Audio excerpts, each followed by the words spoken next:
आज आपण बनवणार आहोत व्हेज दम बिर्याणी. व्हेज दम बिर्याणीची आज मी अगदी साधी रेसिपी तुमच्याशी शेअर करत आहे. या व्हेज दम बिर्याणीला बिर्याणीच म्हणायचं आहे, पुलाव नाही. कारण याची जी प्रोसेस आहे ना, ती आपण अगदी बिर्याणी सारखी करणार आहोत. मग तुम्ही चिकन दम बिर्याणी किंवा मटन दम बिर्याणी ज्याप्रमाणे करतात त्याच पद्धतीने आज आपण ही व्हेज दम बिर्याणी करणार आहोत. आणि तुम्ही बघू शकता इथे हा जो राईस आहे तो किती छान मोकळा झालेला आहे. तरी ही बिर्याणी अगदी सॉफ्ट आहे. अजिबात अशी घशाला दाटणारी किंवा अशी मोकळी सळसळीत नाहीये. या बिर्याणी मधला राईस जरी मोकळा दिसत असला तरी आपली ही बिर्याणी अगदी मऊसूत आणि छान अशी फ्लेवरफुल होते.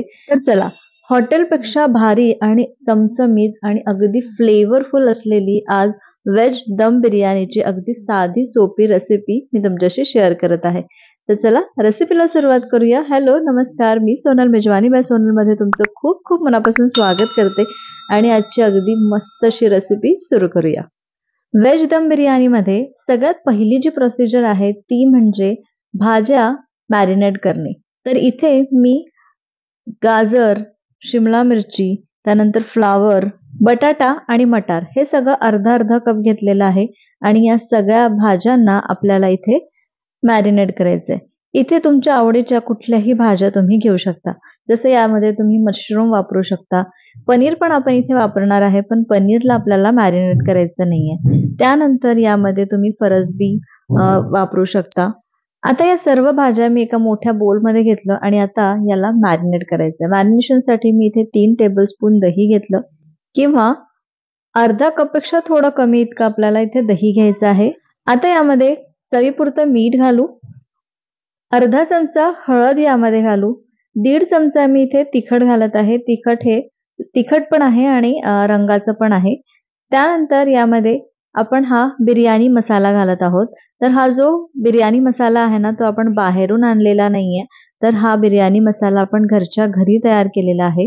हा कसा तयार केला तर याआधी मी मटन दम बिर्याणीची रेसिपी शेअर केलेली आहे. तुम्ही बिर्याणी बाय मेजवानी बाय सोनल टाकलं ना की तुम्हाला बिर्याणीची रेसिपी दिसेल किंवा मी डिस्क्रिप्शन बॉक्समध्ये पण याची लिंक टाकते, म्हणजे तुम्ही तिथे बघू शकता. तर हा बिर्याणी मसाला करणं पण अगदी सोपं आहे. घरच्या घरी मस्त बिर्याणी मसाला तयार होतो. तर तो मी इथे 2 टेबलस्पून घातला. त्यानंतर 1.5 टेबलस्पून मी इथे आलं लसूण पेस्ट घातली. आता हे सर्व या भाज्यांना लावून घेऊ आणि अर्धा तास यांना बाजूला ठेवू. आता हे मॅरिनेट होतपर्यंत आपण बिर्याणीची पुढची तयारी करून घेऊ. तर इथे आपल्याला काही वस्तू तळून घ्यायच्या आहे. तर ज्यामध्ये मी काजू घेतलेले आहे. पाव कप काजू घेतले आणि त्याला मधून कट करून घेतलाय, म्हणजे अर्धा तुकडा जो काजू असतो ना तसा घ्यायचा. तो तळून घेतला. त्यानंतर त्याच पद्धतीने मी पनीर तळून घेतलेले आहे. पनीरचे छोटे छोटे क्यूब्स तयार करून घेतले आणि ते पण तळून घेऊ.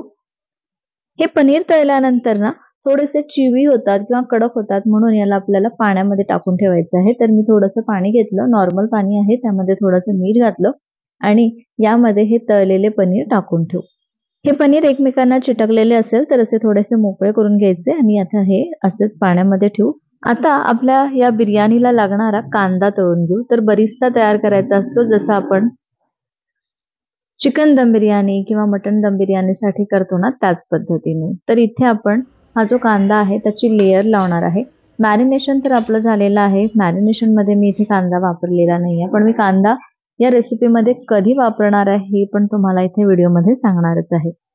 तर आज मी बिर्याणीसाठी इथे 1.25 कप इतकं तांदूळ घेतलेला आहे. 1 कप किंवा 1.5 कप घेतलं ना तरी चालेल.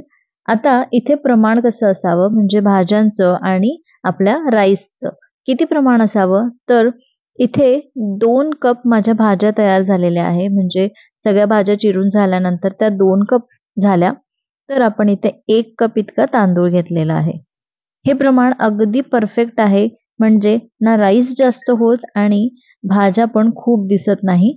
तर अगदी राईस आणि भाज्या दोन्ही पण व्यवस्थित बिर्याणीमध्ये दिसतात. आता हा राईस मी 2 ते 3 वेळा स्वच्छ धुवून घेते. हे बघा, हा बासमती राईस घेतला मी आणि हा मी 2 ते 3 वेळा स्वच्छ धुवून झाल्यानंतर यामध्ये पाणी घालून एक 15 मिनिटं ठेवलं आणि त्यानंतर आता आपण याचा राईस तयार करू. तर बिर्याणीमधला राईस सगळ्यात महत्वाचं आहे की तो मोकळा झाला पाहिजे, तरीही तो सॉफ्ट राहायला पाहिजे.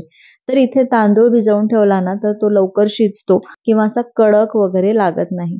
तर इथे ही एक महत्वाची टिप आहे, नक्की लक्षात ठेवा. आता आपण राईस तयार करायला घेऊ. त्यासाठी मी इथे 1.5 लिटर पाणी घेतलं. त्या पाण्यामध्ये थोडंसं मीठ घालायचं, थोडं म्हणजे बऱ्यापैकी मीठ घालायचं. 2 चमचे इथे मीठ घातलं.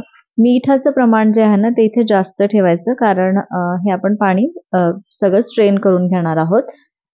तर आता यामध्ये थोडेसे खडे मसाले घालायचे आहे, ज्यामध्ये मी 2 वेलची घेतली, 2 तमालपत्र घेतले, 1 इंच दालचिनीचा तुकडा घेतलेला आहे. त्यानंतर एक मी इथे स्टारफूल घेतलेला आहे आणि थोडेसे मिरे यामध्ये घातले. आता या पाण्याला चांगली उकळी आलेली आहे. आता यामध्ये जो आपण भिजवून ठेवलेला राईस आहे ना तो घालू. राईस यामध्ये घालताना पाणी काढून घ्यायचं आहे आणि फक्त राईस यामध्ये घालायचं आहे.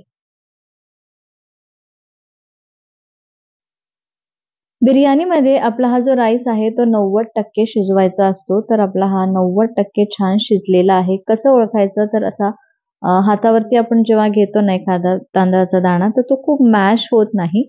थोडासा एक कण राहतो ना तोपर्यंतच आपल्याला इथे शिजवायचा आहे. तर इथे आपला हा राईस तयार झालेला आहे. आता आपण हे सगळं पाणी काढून घेऊ आणि राईस वेगळा करू. आता आपल्या बिर्याणीची जी तयारी आहे ना ती सगळी झालेली आहे. सगळं तळ, मॅरिनेशन सगळं झालेलं आहे. आता आपण बिर्याणी करायला सुरुवात करूया. तर त्यासाठी मी इथे जे कांदा तळलेलं तेल आहे ते घेतलेलं आहे. 3 टेबलस्पून मी इथे तेल घेतलं. हे तेल छान गरम झालं की यामध्ये एक मोठा कांदा असा लांब चिरून घेतला, तो यामध्ये घातला आणि हा कांदा आता पूर्ण सॉफ्ट होतपर्यंत शिजवून घेऊ.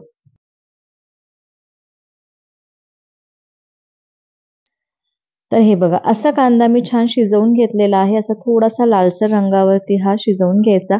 आता हे जे मॅरिनेट केलेले सगळे भाज्या आहेत ते यामध्ये घालू. त्यानंतर तळून ठेवलेला हा जो पनीर आहे तो पण घालू.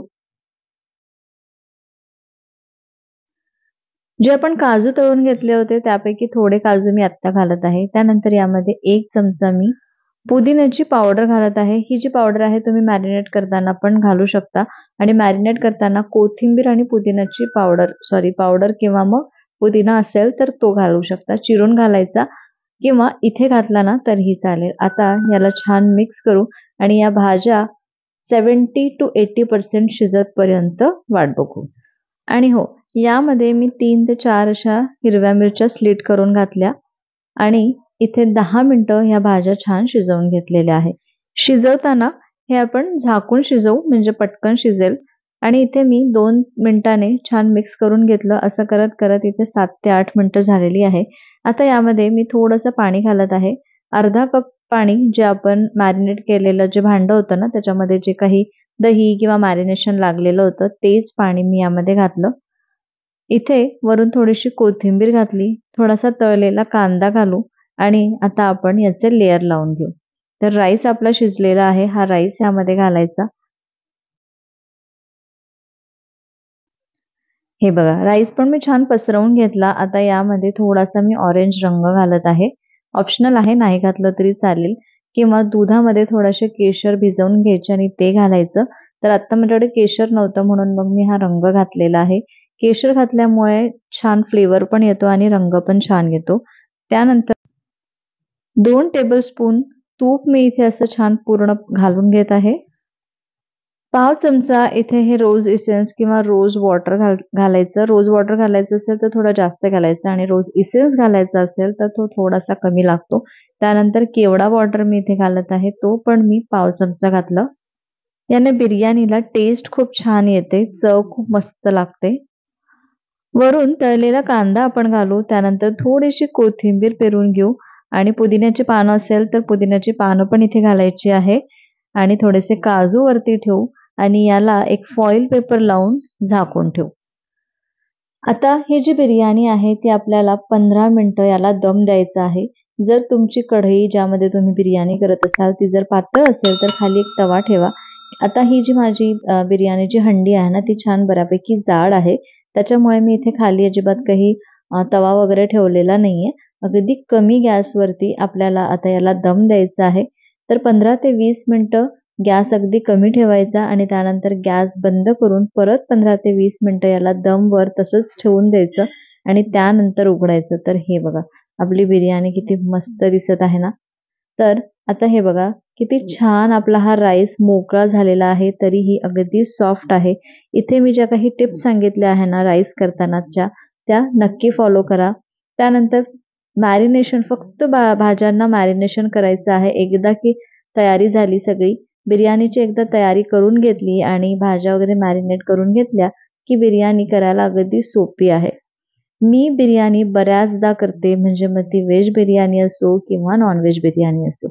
मला बिर्याणी करायला अतिशय आवडतं आणि आता मला इतकी सवय झाली आहे. मला आय थिंक मी 15 दिवसातून एकदा तरी बिर्याणी करतेच. तर ही जी रेसिपी आहे ना, ही फक्त तुमच्यासाठी मी इथे शेअर केलेली आहे, कारण माझा हा बिर्याणीचा एक्सपिरियन्स शेअर केलेला आहे. तर एकदा नक्की ट्राय करा. मी जशी इथे बनवली आहे, एकदा जर तुम्ही तसं बनवलं ना, तर तुमची बिर्याणी पण अगदी परफेक्टच होणार. तर चला, ही रेसिपी आवडली असेल तर एक लाईक करा, जास्तीत जास्त शेअर करा आणि अजूनपर्यंत चॅनलला सबस्क्राईब केलं नसेल तर प्लीज सबस्क्राईब करा. पुन्हा भेटते अशाच एका मस्त रेसिपीसोबत उद्या दुपारी 2 वाजता. तोपर्यंत बाय बाय.